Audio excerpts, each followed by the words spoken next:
पैशांची ताकद माणसाचा स्वाभिमान कधीच विकत घेऊ शकत नाही. हे मुंबईच्या एका सामान्य गिरणी कामगारानं सिद्ध करून दाखवलं. आज मी तुम्हाला अशी एक गोष्ट सांगणार आहे जी ऐकून तुम्हाला खऱ्या संघर्षाची जाणीव होईल आणि तुमच्या अंगावर काटा येईल. ही गोष्ट आहे जुन्या मुंबईच्या गिरणी कामगारांची, ज्यांनी या शहराला आपल्या घामाने उभं केलं. त्यांच्या आयुष्यात शांतता नावाचा प्रकार कधीच नव्हता. तिथे होती ती फक्त आणि फक्त संघर्षाची धग. याच लाल मातीतून आलेला एक गडी होता, ज्याचं नाव होतं विठ्ठल.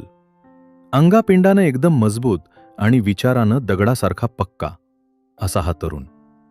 त्या काळात गिरणीच्या सायरनच्या आवाजावर संपूर्ण मुंबईची धडधड चालायची. पहाटे सायरन वाजला की हजारो पावलं एका लयीत गिरणीच्या दिशेने चालायची. पण गेल्या 2 महिन्यांपासून तो सायरन पूर्णपणे मुका झाला होता. कारण होतं गिरणी मालकाचा माज आणि त्याचा कामगारांप्रती असलेला निर्दयीपणा. त्यानं कामगारांचा हक्काचा बोनस आणि थकीत पगार देण्यास साफ नकार दिला होता. गिरणीच्या फाटकासमोर कामगारांचा खूप मोठा जमाव रोज जमायचा, पण कुणाचीच पुढे जाऊन बोलायची हिंमत होत नव्हती. कारण मालकाचे पाळीव गुंड हातात भल्या मोठ्या लाठ्या घेऊन तिथे उभे असायचे. कामगारांच्या मनात सतत एकच भीती होती की जर आपण आवाज उठवला तर आपला रोजगार जाईल आणि आपली मुलं उपाशी मरतील. दुसरीकडे विठ्ठल आपल्या चाळीतल्या खोलीत बसला होता. खोली कसली, ते तर एक लहानसं खुराडं होतं, जिथे धड हवा सुद्धा येत नव्हती आणि ऊन पावसापासून बचाव करणं कठीण होतं. घरात त्याची पत्नी सुमती आणि 2 लहान मुलं होती. सुमतीने चुलीवर रिकामं पातेलं ठेवलं होतं, कारण घरात अन्नाचा एक दाणा सुद्धा उरला नव्हता. मुलांच्या डोळ्यातील ती भयंकर भूक विठ्ठलला सहन होत नव्हती. बापाचं काळीज आतल्या आत तुटत होतं, पण तो लाचार नव्हता. त्याला पक्क ठाऊक होतं की जर आज आपण झुकलो तर आयुष्यभर या मालकाच्या टाचेखाली आपल्याला आणि आपल्या पुढच्या पिढीला गुलाम बनून राहावं लागेल. परिस्थिती एकदम हाताबाहेर गेली होती आणि नेमक्या याच वेळी वस्तीतला एक मुकादम त्याच्या घरी आला. मुकादमाने आजूबाजूला पाहिलं आणि हळूच विठ्ठलच्या कानापाशी जाऊन एक भयंकर ऑफर दिली. तो म्हणाला, विठ्ठला, तू शहाणा आहेस. कशाला या भिकेला लागलेल्या कामगारांच्या नादी लागतो? मालकांनी खास तुझ्यासाठी निरोप धाडलाय. तू जर या संपातून बाजूला झालास आणि 2-4 प्रमुख पोरांना फोडलंस तर तुला 500 रुपये रोख आणि मुकादमची बढती मिळेल. आता विचार करा, त्या काळात 500 रुपये म्हणजे खूप मोठी रक्कम होती. विठ्ठलच्या घराचं आणि त्याच्या मुलांचं नशीब एका झटक्यात बदलू शकलं असतं. विठ्ठलनं आपली पत्नी सुमतीकडे पाहिलं. तिचे डोळे आशेने चमकले होते. तिला वाटलं आता मुलांची भूक भागेल आणि आपले हे गरिबीचे हाल कायमचे संपतील. पण विठ्ठलचा चेहरा रागानं एकदम तांबारला होता. त्याच्या नसानसात संताप उसळला होता. तो जागेवरून ताडकन उठला. त्याने त्या मुकादमाची गचांडी धरली आणि त्याला अक्षरशः फरफटक घराबाहेर ढकललं. तो कडाडला, मुकादम, परत पाऊल टाकू नकोस. इथं माझी भूक मोठी आहे, पण माझा स्वाभिमान त्याहून कितीतरी पटीनं मोठा आहे. विठ्ठल हा बाजारात विकला जाणारा माणूस नाही. हे सांगताना त्याच्या डोळ्यात जी आग होती ती कोणत्याही पैशानं विझणारी नव्हती. त्यानं पैशांची ती मोठी ऑफर एका सेकंदात लाथाडली. कारण त्याला आपल्या बांधवांशी गद्दारी करायची नव्हती. त्याला आपला इमान विकायचा नव्हता. त्याने घरातला आपला डफ हातात घेतला आणि थेट गिरणीच्या फाटकापाशी पोहोचला. तिथे शेकडो कामगार हताश होऊन माना खाली घालून बसले होते. त्यांच्यातली लढण्याची ऊर्जा संपली होती. विठ्ठलनं डफावर अशी एक जोरदार थाप मारली की त्याचा आवाज संपूर्ण परिसरात घुमू लागला. त्यानं अण्णाभाऊ साठे यांच्या ढंगात एक मोठी ललकारी दिली. तो ओरडून म्हणाला, जगाचा पोशिंदा उपाशी मरतोय आणि तो हरामखोर मालक चांदीच्या ताटात जेवतोय. हे आता आपण चालू देणार नाही.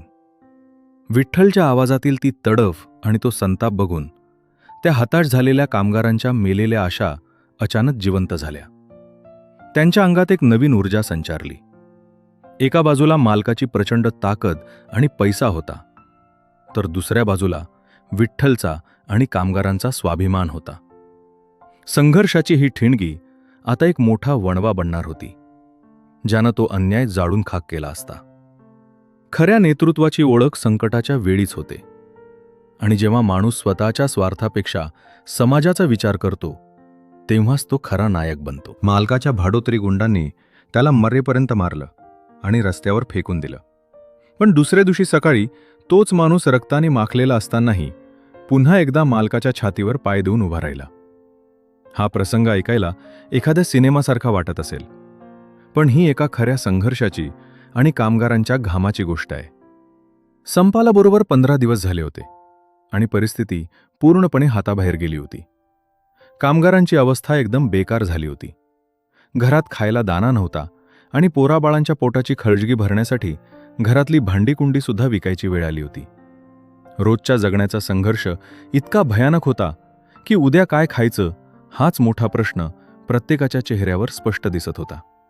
मालक एकदम निवांत होता, कारण त्याला वाटलं हे गरीब लोक आहेत, उपाशी राहिले की आपोआप गुडघे टेकतील आणि आपल्या अटींवर मुकाट्याने कामावर परत येतील. त्याने पोलिसांना हाताशी धरून कामगारांना त्यांच्या वस्तीतून हाकलून देण्याची धमकी दिली होती. गरिबांना दाबून टाकण्याचा हा जुनाच खेळ सुरू होता. पण या सगळ्या वादळात एक माणूस ढिम्म हलला नाही. त्याचं नाव होतं विठ्ठल. विठ्ठल म्हणजे नुसता कामगार नव्हता, तर तो त्या वस्तीचा कणा होता. विठ्ठलनं वस्तीतल्या पोरांची एक भक्कम फळी उभी केली होती. त्याचा एकच शब्द होता, जोपर्यंत आमचा घाम गाळून कमावलेला हक्काचा पैसा मिळत नाही तोपर्यंत या गिरणीचं एकही चाक फिरणार नाही. त्याचा हा ठाम निर्धार बघून मालकाच्या पायाखालची वाळू सरकली होती. मालकाला समजलं की हा विठ्ठल जोपर्यंत उभा आहे तोपर्यंत कामगार ऐकणार नाहीत आणि संप कधीच मिटणार नाही. मग त्यानं आपला नीचपणा दाखवला आणि ताकदीचा वापर करायचं ठरवलं. एका रात्री विठ्ठल एकटाच चालला असताना मालकाच्या गुंडांनी त्याला वाटेत गाठलं. त्याला इतकं बेदम मारलं की कोणीही सामान्य माणूस जागेवरच संपला असता. विठ्ठल पूर्ण रक्तानं माखला होता. त्याचे कपडे फाटले होते, हाडं खिळखिळी झाली होती. गुंडांना वाटलं हा मेलाय आणि ते त्याला तिथेच अंधारात सोडून निघून गेले. मालकाला दुसऱ्या दिवशी सकाळी वाटलं की आता आपला काटा कायमचा निघाला. आता कामगार घाबरतील, शेपूट घालतील आणि मुकाट्यानं कामावर हजर होतील. मालक आपल्या ऑफिसमध्ये विजयाच्या थाटात बसला होता. पण दुसऱ्या दिवशी सकाळी 6:30चा सायरन वाजला आणि जे दृश्य दिसलं ते बघून मालकाच्या पायाखालची जमीनच सरकली. गिरणीच्या फाटकासमोर विठ्ठल उभा होता. त्याच्या डोक्याला रक्ताळलेली पट्टी बांधली होती. एक हात मोडल्यामुळे खांद्याला अडकवला होता, पण त्याच्या दुसऱ्या हातात त्याचा डफ होता. त्या अवस्थेतही त्याने डफावर अशी तुफानी थाप टाकली की सगळा परिसर हादरून गेला आणि तो गाऊ लागला, ही मुंबई आमची कुणाच्या बापाची नाही. त्याचे ते शब्द, तो आवाज कामगारांच्या थेट काळजात घुसला. खिडकीतून हे सगळं बघणाऱ्या मालकाला तेव्हाच समजलं की माणसाच्या शरीराला जखम देता येते, पण त्याच्या आत्म्याला आणि त्याच्या संघर्षाला कधीच संपवता येत नाही. विठ्ठलला त्या अवस्थेत बघून कामगारांच्या अंगात जणू वीजच संचारली. कालपर्यंत जे लोक घाबरलेले होते त्यांच्यात आता एक वेगळीच आग पेटली होती. त्यांची एकजूट इतकी भयंकर होती की पोलिसांना सुद्धा 2 पावलं मागे हटावं लागलं. वस्तीतल्या बायकासुद्धा घरातली लाटणी घेऊन रस्त्यावर उतरल्या. सुमती नावाची एक धाडसी बाई स्वतः विठ्ठलच्या शेजारी खंबीरपणे उभी राहिली. आता हा लढा फक्त पैशांचा राहिला नव्हता, तर तो स्वाभिमानाचा झाला होता. कामगारांचा हा रुद्रावतार बघून मालकाची हवाच गुल झाली. संध्याकाळपर्यंत मालकाचा सगळा माज उतरला आणि त्याचा ताठा मोडला. गिरणीच्या ऑफिसमधून निरोप आला की मालक सर्व मागण्या मान्य करायला तयार आहे. पगार वाढवून देण्याचं आणि बोनस देण्याचं लेखी आश्वासन देण्यात आलं. कामगारांमध्ये आनंदाची अशी लाट उसळली की विचारू नका. विठ्ठल दादाचा विजय असो या घोषणांनी अख्खा आसमंत दुमदुमून गेला. पण खरी गोष्ट तर पुढेच आहे. जेव्हा विठ्ठलच्या हातात त्याच्या कष्टाचे वाढलेले पैसे पडले तेव्हा त्याने ते पैसे स्वतःच्या घरी नेण्याऐवजी आधी गिरणीच्या गेटपाशी असलेल्या त्या म्हाताऱ्या रखवालदाराला दिले, जो आजारपणामुळे घरी बसला होता आणि ज्याला पैशांची सर्वात जास्त गरज होती.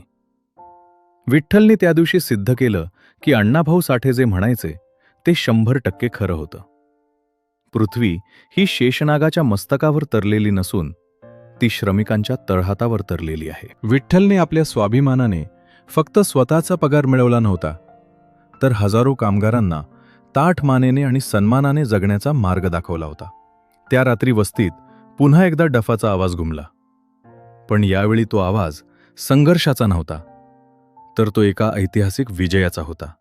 गरिबाची ती झोपडी आज कोणत्याही महालापेक्षा जास्त उजळून निघाली होती, कारण तिथे श्रमाचा आणि इमानाचा दिवा पेटला होता.